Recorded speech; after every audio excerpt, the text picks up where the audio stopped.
And Sham, you can hear me, right?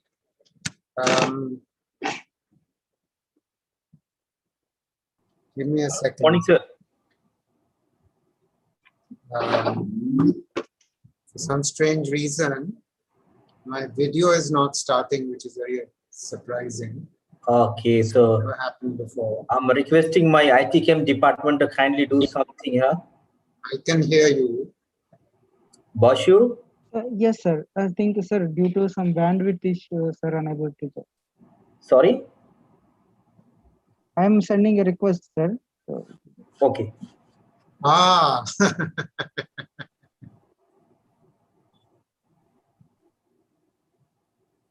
Okay.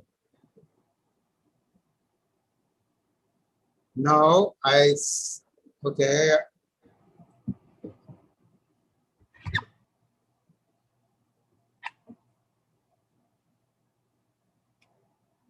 No, it's not. Please send it again. Yeah, Bashu, kindly help.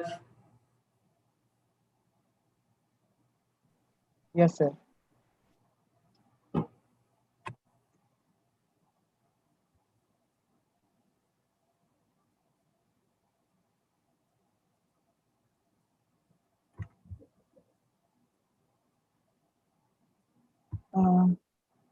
No, it's not starting. I mean, it's because on the top right hand side of my screen, it's saying cannot start video, failed to start video camera. Please select another video camera in settings. I don't understand what. Sir, in the camera option, that one. No, I am using. See, I'm using my Logitech HD webcam. Okay, sir. I'm on a desktop, and this desktop is directly connected to my Logitech webcam, which is mounted on top of the screen. Okay, sir. So, sir, It always works. Bolo? In the bottom, in the video icon, the corner one button is there, sir. Could you click on that arrow mark? Videos in the bottom. Yes. Of course, that's what I'm saying. There, please kindly select your Logitech camera, sir. It is selected, my friend. It is automatically selected. Logitech HD webcam is selected. Okay, sir.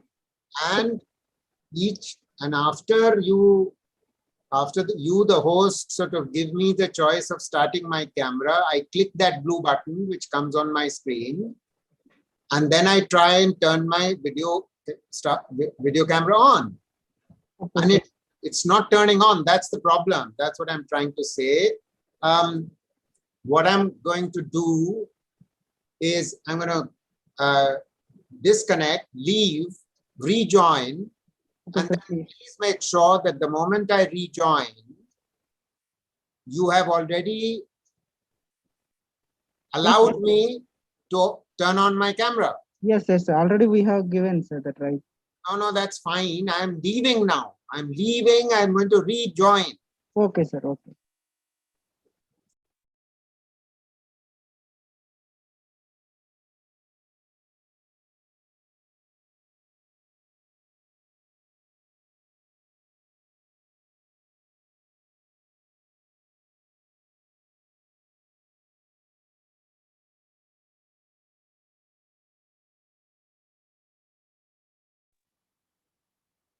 Okay, have you authorized my turning on my video? Okay, I've seen that. I'm clicking the blue button, start my video. Yes, sir. You can, sir. Yashu? Yeah, and now it's failed to start video camera again. I am not understanding why. Sir, could you join with the same link in the mobile also? You can share. I can, but I mean, I'll turn on, not mobile. Mobile is no, Vashu, it is not possible through mobile because sir has to present through the PPTs and all these things. So it will be difficult. No, from the desktop, sir. Don't worry about that. I'm going to turn on my laptop. I don't understand why this is happening because it's never happened before. I'm going to turn on my tablet. So bear with me for a second. Okay, sir. So no issue, sir.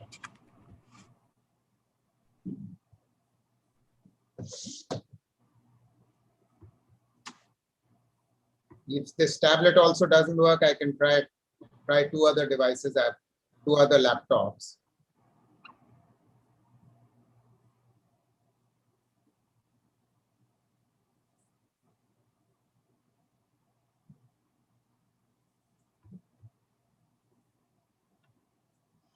Is it possible that you as the host might want to leave and come back?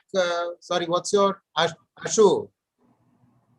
Yes, sir. Vashu, can you do? Then you leave and come back, because I mean. Yeah, Vashu, can you do?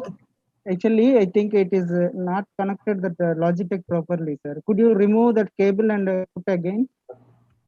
Because all are able to on the video. So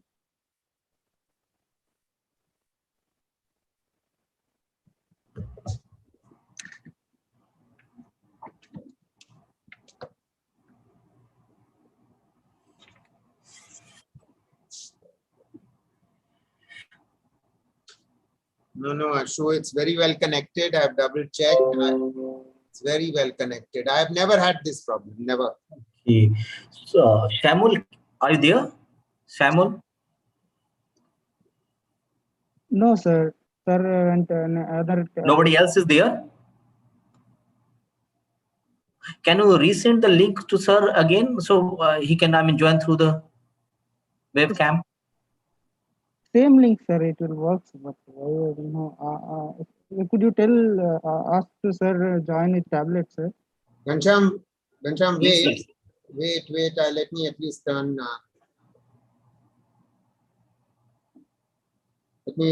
My tablet is now on. I'm going to your email to click the link. Okay. I've clicked the link. I'm now going to leave from my desktop where the Logitech webcam is connected. Right, sir.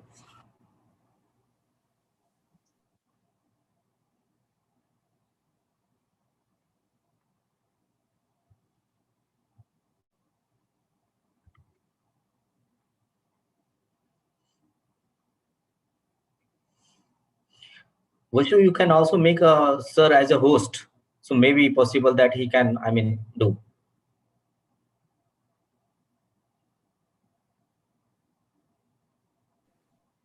Yes, sir. Host and host have same rights, sir. Only starting the event. Okay. So sir is also co-host? Yes, sir. I have given co-host rights to sir.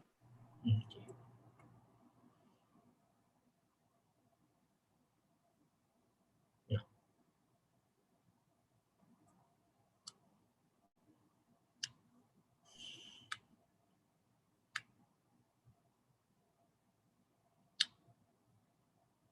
Yeah, we can see you, sir, right now. You can just unmute yourself, sir. It's muted. Yeah. Can you hear me? Yes, sir. We can hear you as well as we can see you. Okay. Right. Okay, I'm going to start if most of your members are already ready. Is that okay? Okay, sir, with your permission, can I start? Yeah, please. So, okay, guys, let's start with our today, distinguished departmental lecture. So, the Prime Minister Narendra Modi has said Atmanirbhar Bharat is not about being self-contained or being close to the world. It is about being a self-sustaining and self-generating and pursuing policy that promote efficiency, equity, and resilience. Its proponents have said that this self-reliant policy does not aim to protect us in the nature. The finance minister started self-reliant India does not mean cutting off from the rest of the world. The law and the IT Minister Ravi Shankar Prasad said that self-reliance doesn't mean isolating away from the world. Rather, foreign direct investment is welcome technology is welcome, self-reliant India translate to being a bigger and important part of the global economy. In May 2020, Prime Minister Modi laid down a 5 pillars of Atmanirbhar Bharat: economy, infrastructure, technology-driven system, vibrant demographic, and demand. Again, in March 2021, Mr. Modi said that at the core of Atmanirbhar Bharat is to create wealth and the values not only for ourselves, but for the larger humanity. Good morning, ladies and gentlemen. It's a great pleasure for me to introduce our speaker today, who is going to talk to us about an alternative fiscal stimulus package to Atmanirbhar Bharat. This is a subject in which we should all deeply interested, because it's by avoiding the financial mistake that we can best ensure our financial future. Ladies and gentlemen, please join me in welcoming Professor Santosh Mehrotra, sir. We are honored to have you with us, sir. Once again, welcome to the first departmental lecture series organized by the Department of Economics, SRM University, Andhra Pradesh. The Department of Economics under the School of Liberal Arts and the Social Sciences at SRM University is a vibrant unit for teaching fundamental courses for BSc Honors in Economics, along with the allied courses for a student across the other departments. Currently, the department offers BSc Honors and PhD in Economics. We have designed an excellent program structure which can cater to the growing market demand for professional economists and policy researchers. These programs in economics emphasize on the application of economic theories and train professionals for lifetime learning. This unit is expecting to offer the postgraduate program with specialization in econometrics, finance, trade and development in coming years. It is a growing department for research on a diverse topic spanning the world of the theory and practice of economics and interdisciplinary subjects. Currently, we have 4 core faculty along with the few guest faculties. I am Ghanshyam, Assistant Professor and Faculty Coordinator of the department, along with my other colleagues, Dr. Anand, Dr. Mohan Rao, Dr. Manzoor Hassan Mali. We are extremely delighted that Professor Santosh Mehrotra will be discussing about the Atmanirbhar Bharat. I would like to brief introduce for our guest speaker, Professor Santosh Mehrotra. He is a human development economist whose research and writing have had a most influence in the area of labor employment, skill development, child poverty, and the economics of education. He brings a combination of professional experience with the Indian government as a policy maker and advisor, with the international organization as a technical expert, having lived on the 3 continents and traveled more than 75 countries, providing the technical advice to the governments, and as an academic whose research work has been translated into the different languages such as Chinese, French, Spanish, Italian, German. Professor Mehrotra has a postgraduate in economics from the New School of Social Research, New School University, New York, and having a PhD in economics from the Cambridge University in 1985. Dr. Mehrotra is a currently visiting professor of economics at the Center for Development Studies, University of Bath, UK. He has also served as a professor at the Center for Informal Sector and the Labor Studies, Jawaharlal Nehru University. Prior to this, he was a Director General at Institute of Applied Manpower Research Planning Commission in the rank of Secretary, Government of India from 2009 to 2014. He was the first head of Rural Development Division and then Head Development Policy Division Planning Commission from 2006 to 2009. He was also one of the author of India's 11th 5-year plan from 2007 to 12, and of the 12th plan, also he led the team of team on the Indian Human Development Report 2011. From 1991 to 2006, he spent 15 years with the two UN agencies, UNICEF and UNDP, as a chief economist of the UNDP's Goal Human Development Report 2002 to 2005 at New York. He also led the research program on developing countries, UNICEF Global Research Institute, the Innocenti Research Center, Florence, Italy, from 1999 to 2002. With this brief introduction, I would like to the warm welcome to Professor Mehrotra, and we are really grateful for you, for your time spending with us from your busy schedule, sir. We are really delighted to listen you. So now it's over to you, please. Thank you very much, Kancham. It's very kind of you. I'm going to speak for about 20 minutes, and then we'll open it up for discussion. As I had suggested to Kancham, I'm afraid I have to leave for another meeting at the National Institute for Educational Planning and Administration.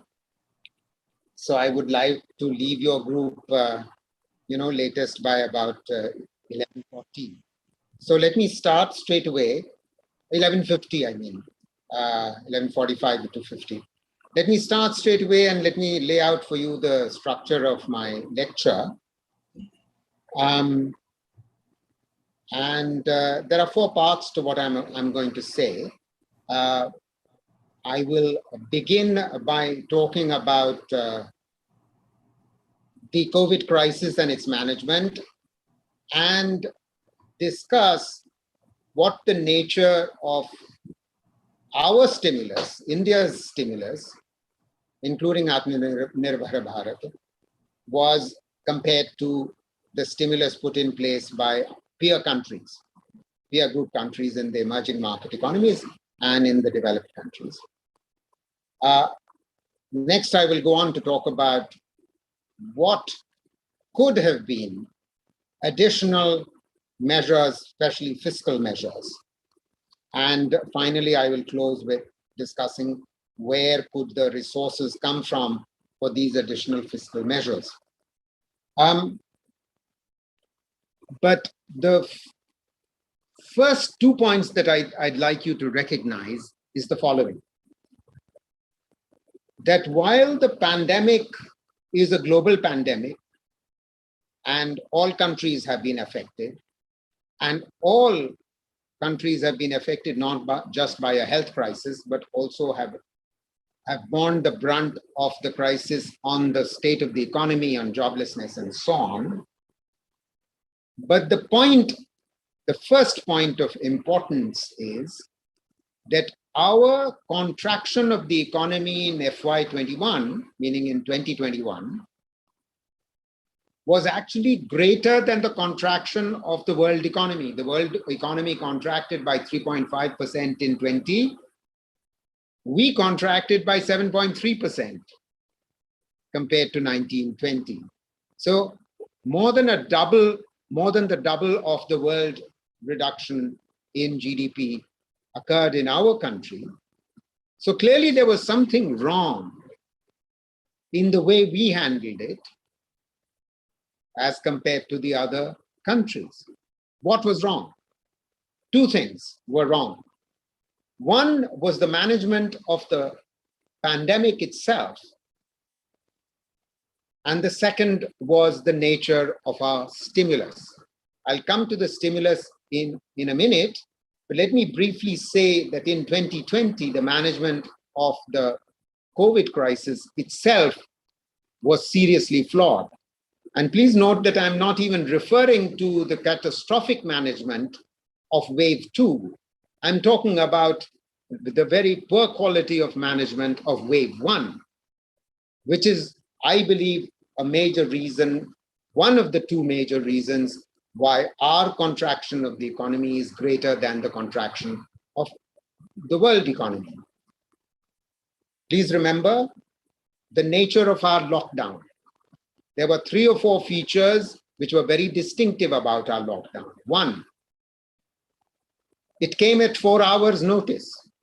when we had less than 600 cases.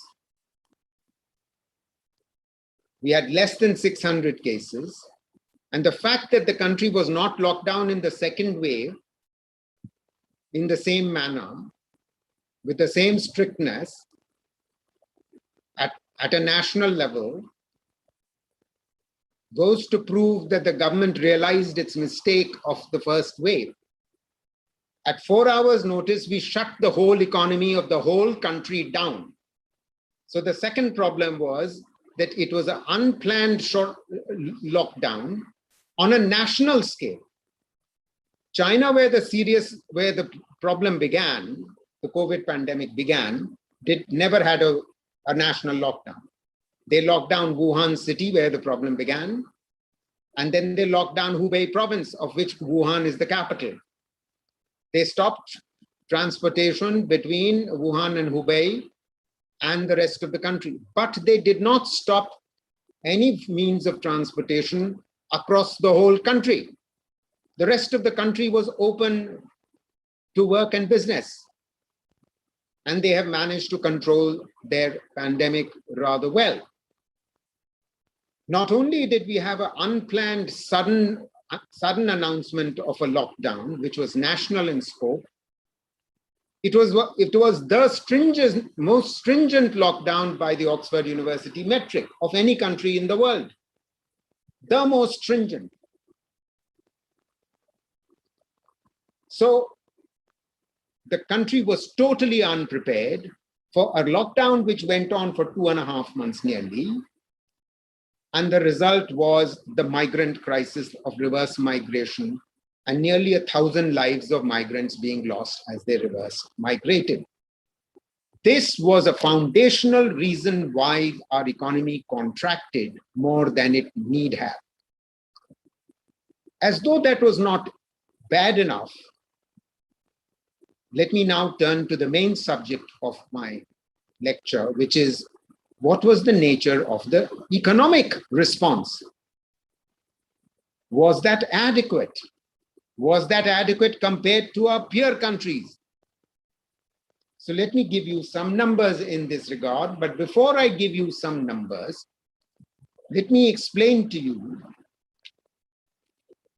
or remind most of you who are already familiar with macroeconomics 101 and with Keynes's work, The General Theory of Employment, Interest and Money, published at the time soon after the Great Depression broke in Europe and in North America in 1929. He published The General Theory in 1936. And when the economies of Europe and US collapsed and the General Theory came out, it became so influential that Keynes came to be seen as the savior of capitalism, or the man who allowed for the great post-war expansion of government. So many economists actually, after Keynes's massive influence spread across Europe and North America, had hoped that Keynes's influence would wane. And it had waned, it had reduced in the 1990s and the 2000s.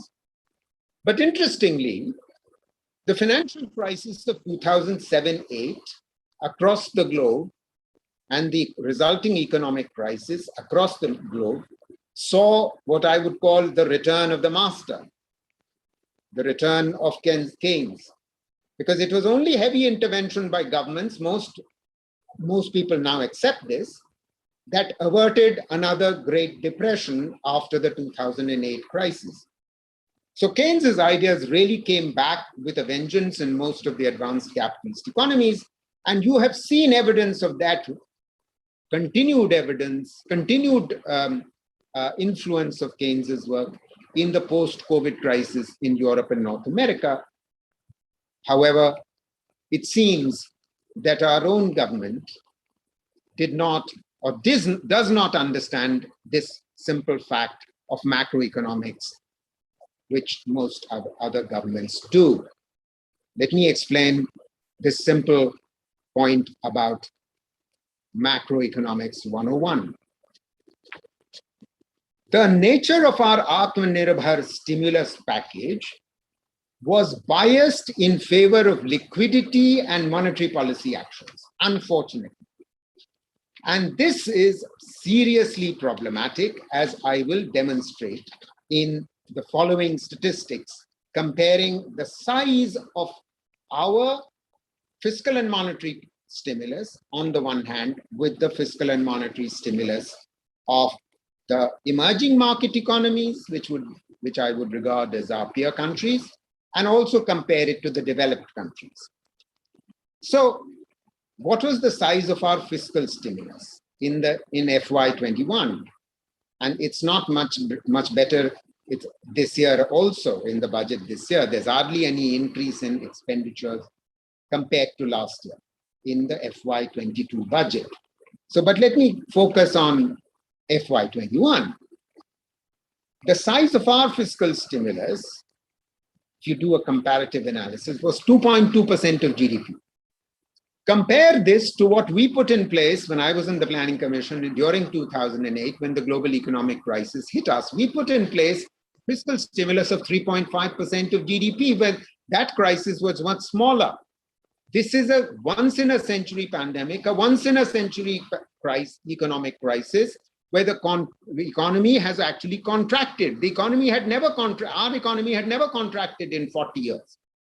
And this is the biggest contraction since independence that has occurred in our economy. But we put in place a stimulus of only 2.2% of GDP, when we had put in place a stimulus of 3.5% of GDP in 2008-9. How much was the size of the emerging market economies? 4.7% of GDP, more than 2.5 times more.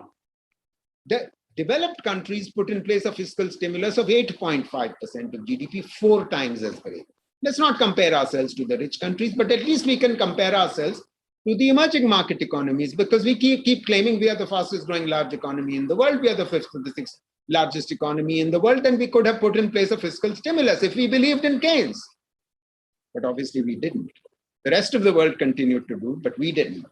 By contrast, what was the size of our monetary stimulus and credit stimulus? Our monetary stimulus, consisting of essentially liquidity, greater liquidity to the banking sector, enabling them to lend even more, at a time when the banking sector was already suffering from non-performing assets as high as 9% of advances. We put in place a monetary stimulus of 6% of GDP, when the emerging market economies put in place a stimulus of only 1.6%. We put in place 6, they put in place 1.6. What about a credit stimulus? Our credit stimulus was 7% of GDP. The emerging market economies put in place a credit stimulus of 1.9%, a fraction of ours. So what am I saying? I'm saying that our stimulus, although apparently, huge, 20 lakh crores and those kind of numbers were being cited,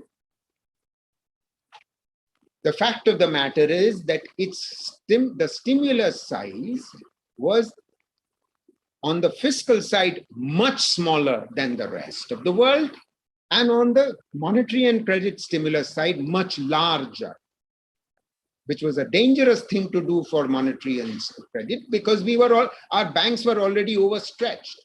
The result is there for all of us to see, meaning not only was our lockdown most stringent and national and unnecessarily so, but our stimulus was also imbalanced. Because our stimulus was imbalanced and incorrectly structured, the impact on our economy was greater. We did not realize that this was not just a supply side crisis, it was a demand side crisis. Consumer demand had collapsed, partly and in fact primarily on account of the nature of the lockdown. And we are still paying the price for this. Right? So, what other measures could have been taken by the government on the fiscal side? And that's where I will now focus mainly. rather than speak anymore about the missed opportunity. Notice that I'm not even saying anything about the catastrophic crisis that hit our nation in 2021, the second wave, and how that has been managed. I think that's for all of you to see. And again, we've seen no stimulus worth the name, either in the budget of 22 or post second wave. Never mind all that, that's not what I'm going to do. We can still do what I'm about to suggest should have been done. One was to increase capital expenditure, and the second was to undertake much more public expenditure, which would raise consumer demand. Now, please try and understand why I'm making the case that capital expenditure could or should have been undertaken both last year as well as in this budget. To some extent in this budget, it has been taken. We have to give it to the government that they have understood that this needed to be done, and they have done it. However, it has come too late. This capital expenditure increases that took place in this budget. Please try and understand that both the states and the public and the center undertake public investment. Private investment was already low and falling throughout FY21, and it still continues to be low. It was low even before the economic crisis began until FY20, because the economy had been mismanaged from the demonetization onwards. So for 9 quarters prior to the pandemic, the economy had been slowing already. Dramatic slowdown had already been taking place. I would have expected a fiscal stimulus to have been put in place even in FY20 before the pandemic even began, but that never happened. And it didn't even happen in FY21. So what other measures could have been taken? You see, most of the public investment, when private investment is low, tends to be taken in our country historically by state governments. But state governments were the ones who were bearing the brunt of the additional expenditures, mostly of looking after COVID. And because health is a state subject, the government should have, central government should have taken on a much greater burden of capital expenditure in FY21, and even now it could, because the states are unable to spend. They're stretched thin. The economy had been slowing, their revenues had been falling, the government has been, it has been increasing petrol prices, but it's doing it through cesses. Cesses are retained by the central government, don't have to be shared with the state governments.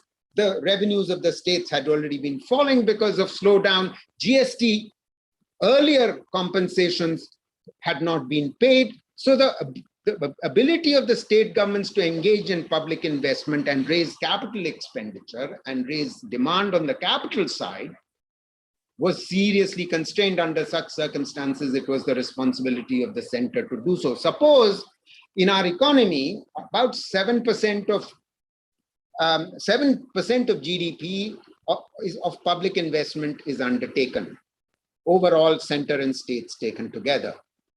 The center has rarely accounted for more than 2% of GDP for public investment. The rest is undertaken by the states. But as I'm saying, states were constrained. The center should have taken the burden, because its capacity to borrow is much greater, a subject that I will come back to. So one action should have been taken to a greater extent is capital expenditure. And then there are 3 other actions that the government could or should have taken, which would have raised consumer demand over and above what it attempted to do in the actions listed under Atmanirbhar Bharat. One, it should have initiated a minimum income guarantee of at least for the first 3 months, 1,000 rupees per month for about 50% of the households in rural and urban areas.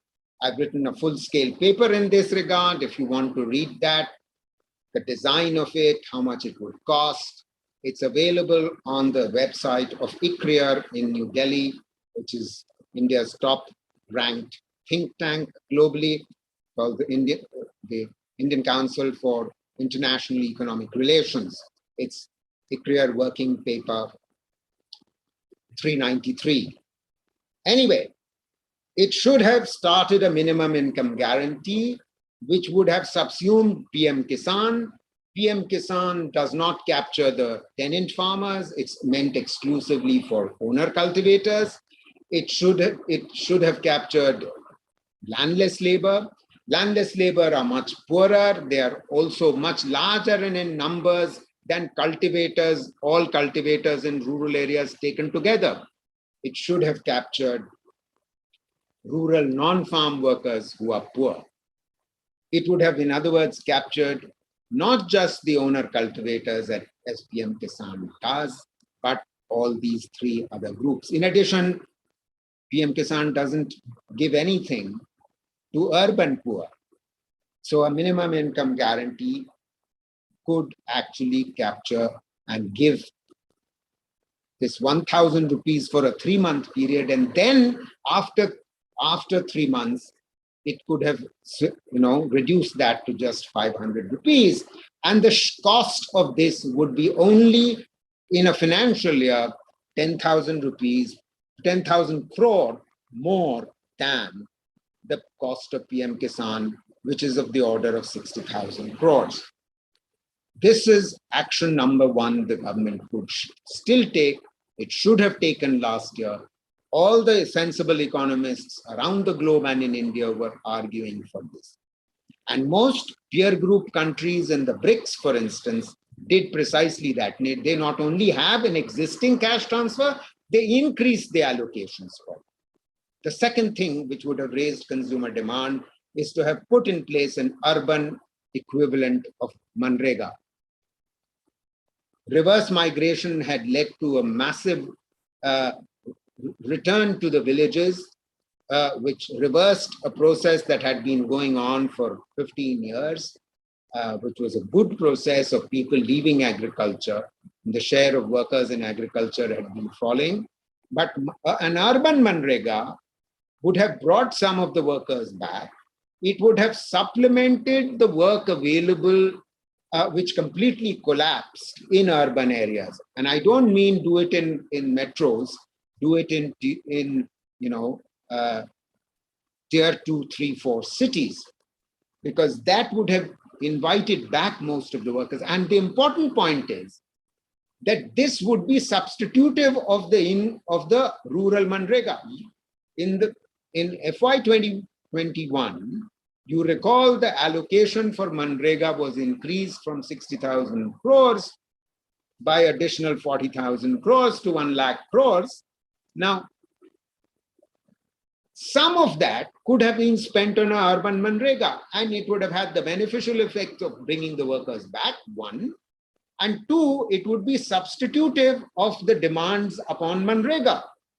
In other words, the demand for Manrega work increased dramatically, and not enough allocation was made in terms of money for Manrega. 80 million person days was demanded. In the latter half of the year, only 62 million person days in Manrega was provided. That means 18 million person days were lost opportunity, lost possible wages for people who had gone back to rural areas. If you had an urban Manrega, you could have brought these workers back, which would have helped MSMEs to revive, because they have been closing down. And third and finally, and I will end with this, the government allocated only an additional 15,000 crores in Atmanirbhar Bharat for health. Please remember that health is a state subject, but in a national pandemic and a national disaster, one would have expected the central government to increase its share of health expenditure. The government does, central government does spend about 1/3 of all public health expenditure in our country. But our public health expenditure itself is only 1.29% of GDP, one of the lowest in the world, as a result of which we have a highly privatized health system. Most of the healthcare costs in our country, 70% of them are borne out of pocket. And that's a terrible thing in a country where there are so many million people who are already poor, and especially at a time of a pandemic. 15,000 crores was merely meant for, in the Atmanirbhar package, merely meant for, setting up some new COVID centers of a temporary nature, which were disbanded too early. And then you had when second wave came, we just didn't have those COVID centers. And they were meant for masks and ventilators and stuff like that. 15,000 crores was meant to be spent over a 4 or 5 year period. It was peanuts at a time of a crisis. And unfortunately and shockingly, even in the budget FY20 for FY21-22 in February this year, while the newspaper headlines were screaming, oh, the government increases health expenditure by 137%, that was very misleading. And the newspapers were actually totally carried away by the government's own mismessaging. What did the government do when it put out health expenditure data for what the central government was going to commit? It included water and sanitation, Swachh Bharat and Jal Jeevan Mission, when in fact water and sanitation is already a separate line item. Never in India's budgeting history has something like this happened. Point one. Point two, it included the 35,000 crores that was allocated for purchasing vaccines. Well, what is the government going to do in a national pandemic, in a once in a century pandemic? Obviously, it's going to allocate to buy vaccines.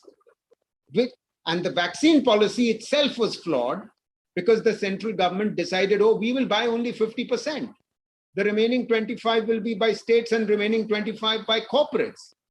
Never in the history of our vaccination and immunization strategy for over 40 years has something like this been adopted. All vaccinations have been centrally procured. The government failed to do that even this year. Anyway, bottom line is, had health expenditure increased, which was already starting from an extremely low level, we would have beefed up, we would have strengthened our health infrastructure, increased the human resources that we needed to deal with a once in a century crisis, and we would have created jobs. It would have created incomes, which would have been spent. So just like minimum income guarantee would have increased consumer demand, urban employment wages would have created consumer demand, health expenditure would have created consumer demand. So just as capital expenditure increases by the central government would have increased demand for capital goods, consumer goods demand would have been increased. As a result, together, aggregate demand would have increased and the economy would have revived. Let me close by saying that you could ask, where would have the resources come from? Let me put to you the first thing before I turn to two answers for that. One, what is a fiscal stimulus? Have you ever thought about that? What was Keynes saying? Keynes was saying a stimulus is where you cut taxes and you raise expenditure. You cut taxes is what we did in 2008. Excise taxes were cut, other taxes were cut. That was part of the stimulus. What has this government done? It has gone on raising petrol and diesel prices at a time when world prices, global prices of oil are barely $60 to $70 per barrel. this government had already inherited a massive windfall because global prices had fallen from their $120 to $140 after 2013. It was and then in those days, you will remember, those of you who drive vehicles, we never had prices of petrol or diesel exceeding 70 rupees when global prices were that high. So government cannot claim today at $65, $70 that, prices are very high. It is eating into consumer demand, and research has shown that, and it's a State Bank of India which has shown this in this research, that health expenditure of individual households has been cut because fuel expenditures have gone up and other food expenditures have been cut. This is a catastrophic development of going on increasing petrol and diesel prices. It is causing inflation which already was above the RBI range of 2 to 6% throughout FY21. It's again above 6%, and food inflation is even greater.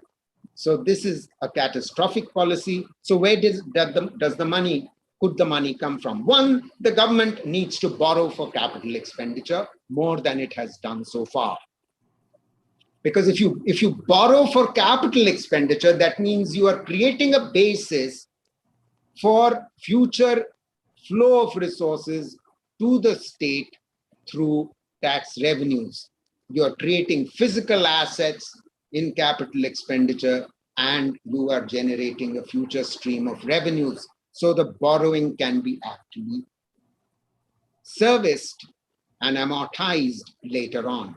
In addition, the second thing and final thing, and I will close with this, the government should have undertaken massive expenditure restructuring. A crisis, we are always told, is also a great opportunity. Sudipta Mandal and Dr. Sikdar for the NCAER in a paper published in Economic and Political Weekly 1.5 years ago had argued that our subsidies, a significant proportion of them are non-merit subsidies. They are subsidies on non-merit goods, and they are rather productively spent. And they amount to state and center subsidies taken together, these non-merit subsidies, about 10 or 11% of GDP. Even if you restructure expenditures on these subsidies by half of that, you are allowing or releasing 5% of GDP. You can read this paper by looking at Sudipta Mandal and Sikdar on Economic and Political Weekly. So what am I saying? The government should have put in place a much bigger fiscal stimulus. One. Two, it could have financed it in the ways that I talked about, by borrowing for capital expenditure and by expenditure restructuring of the rest of the expenditure. Three, its credit stimulus was way too large and quite unnecessary. In an economy where the banks are already overstretched and suffering from NPAs of the order of 8.5% to 9% of advances, and RBI estimates that by later this year, the NPAs, on account of the slowdown in the economy, which has continued, the economy has not recovered in the way we would have expected. Because of that, NPAs are going to rise to 13.5% to 14% of advances. So let me close with those remarks, and thank you very much for your attention. Thank you so much, sir. So now I would like to request from the panelist side as well as from the audience side, if you have any question, any clarification, kindly write down in the Q&A box. And from the panelist, if you have any question and any query, you can directly ask to the sir. Before going to give there is a chance, sir, I have a clarification or a doubt. So yeah. as you have mentioned that the first time in the history of India that the reverse migration has taken place from the now urban to rural area, right? And if I am correct, you have introduced one word, the jobless growth, right, a few years back, right? Now, in this scenario, we don't have job. Job is already no growth, no job, right? So how we can recover our economy, and I mean, how many years it will take? Because as you have mentioned, in 2008 and 9, when the crisis was there, the global economic crisis was there. Even I mean, the package was much more than whatever the government has released in this pandemic, right? So how much time it will take to recover the economy again, right? Because it's even I've though understood. we Yeah, have not yeah. recovered from, I mean, the pandemic, Yeah, still we I've are facing. Yeah. So let me answer. You see, had the policymakers taken the kind of policy measures that I am talking about, the economy could have recovered faster. Unfortunately, because it did not take those actions, we are going to see a longer time frame over which it will go back to point zero. So what is point zero? Point zero is obviously 1920. Yeah. Right? GDP level. Now, we contracted by 7.3% last year. Suppose we grow by something like 8 to 9% this year. I don't expect it to be any more than that. We are barely getting back to 1920 overall GDP level in FY22, right? But you're forgetting two things here. One, population would have increased over this period by 1% per annum. So your per capita income would have fallen. In any case, even if you got back to 1920. Point two, your 1920 level was already showing a dramatic fall from 3 years, 4 years earlier.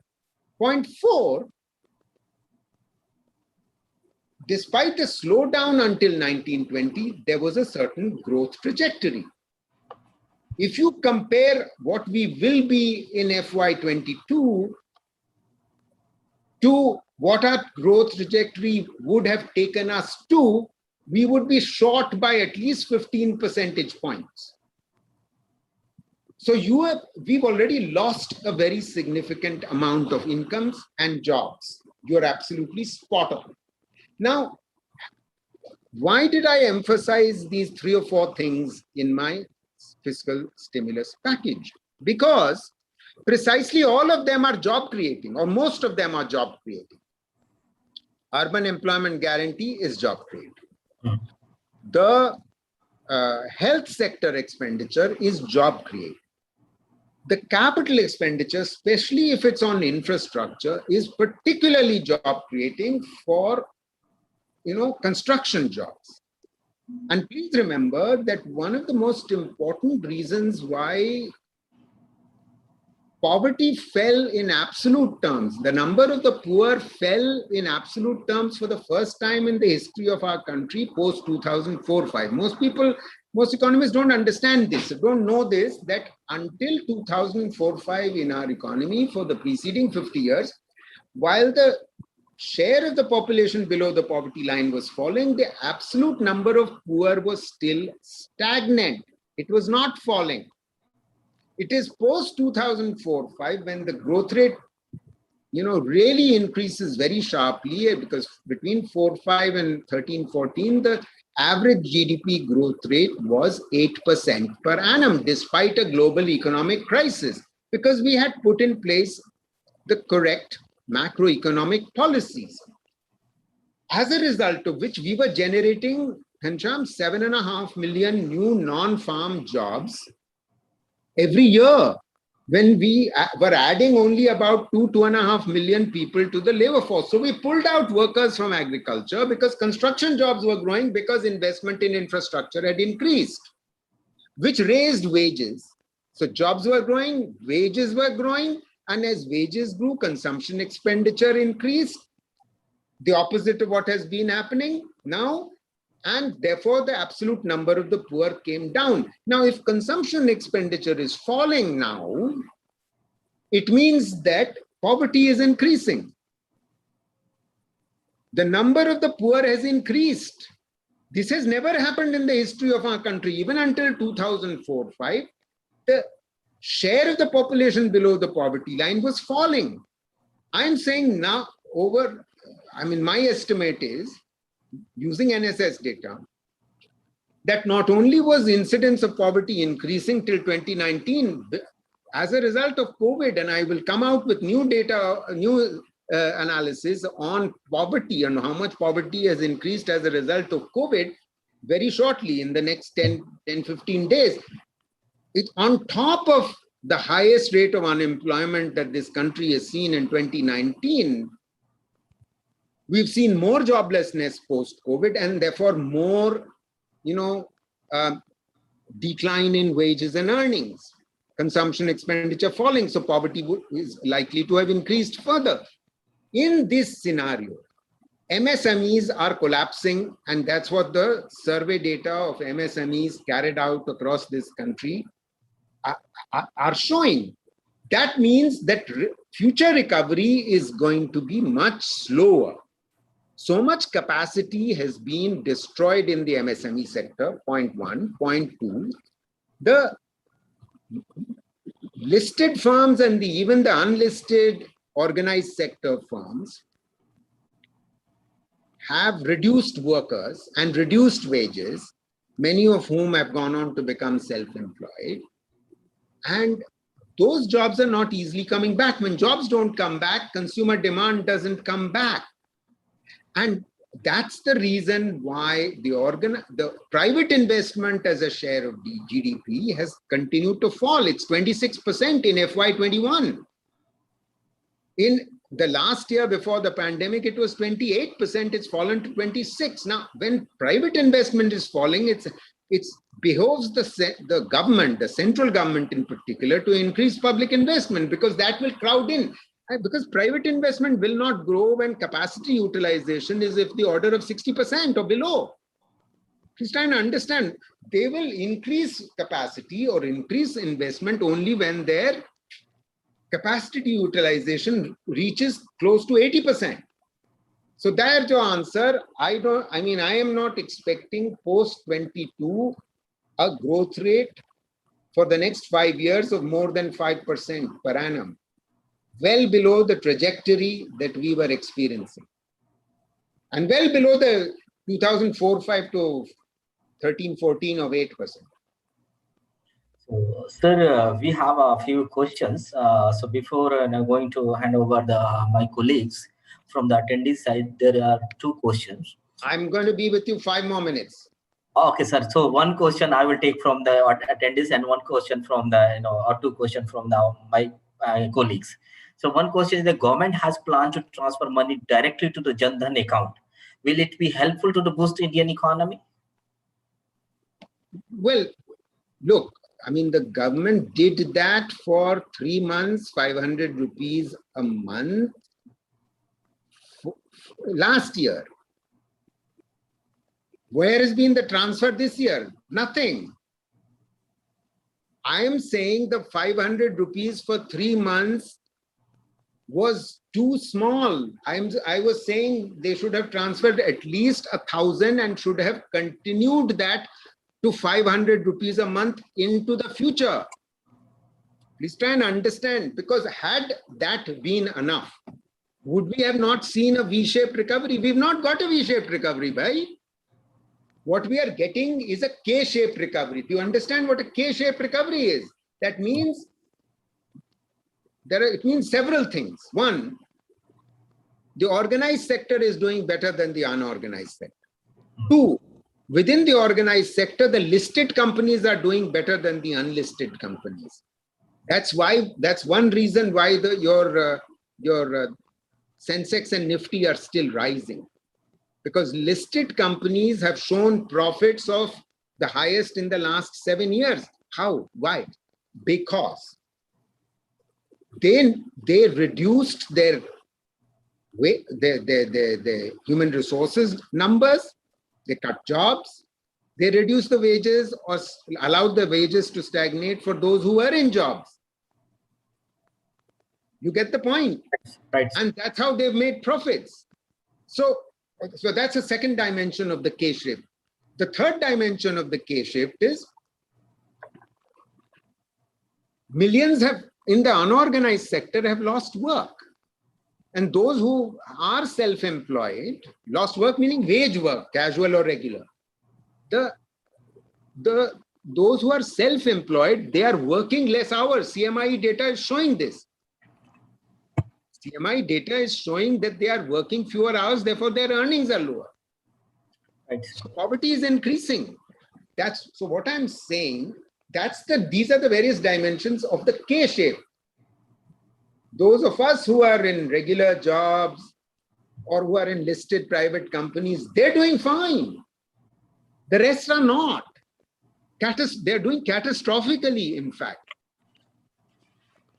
Don't forget that the second wave has deepened poverty because massive increases of private out-of-pocket expenditure on health has taken place, which pushes people into poverty. I didn't say this, but you need to appreciate this. When you have a highly privatized health system, the implication is the following, that catastrophic health expenditures are the second biggest cause of families, households being pushed into poverty after dowry. Right. And that's what has been happening. Yeah? On the other hand, people have lost their main breadwinners. This wave has spread into rural areas. In UP, leaders are saying, government leaders are saying, there is not one village where less than 10 people, five people have died, and there are villages where nearly 20, 30 people have died. Every village. You don't get floating bodies on the Ganga otherwise. Yeah. So, okay, thank you so much, sir. Since you mentioned that you are going for another meeting, we can understand your busy schedules. So at the last, what we will do, if you will have any question, we will write to you for our clarification. I will now request for the vote of thanks from our colleagues, Dr. Mohan. Please, Dr. Mohan. Yeah, thank you, sir. Yeah, good afternoon to all. Yeah, it is a great honor and privilege to propose the vote of thanks on this occasion. First and foremost, I thank our special guest, Professor Santosh Maharatra, visiting professor at University of Bath, UK, who, despite his busy schedule, has found time to deliver an insightful and a brilliant lecture today. And I'm sure that all the participants are very much delighted listening to Professor Maharatra.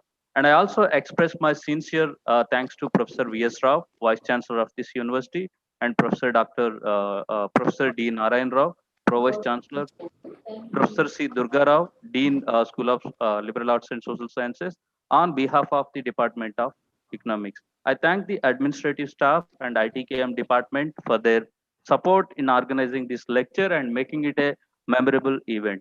I thank the faculty coordinator, Dr. Ghanshyam Pandey, for initiating the lecture series, and that too starting with Professor Mehrotra.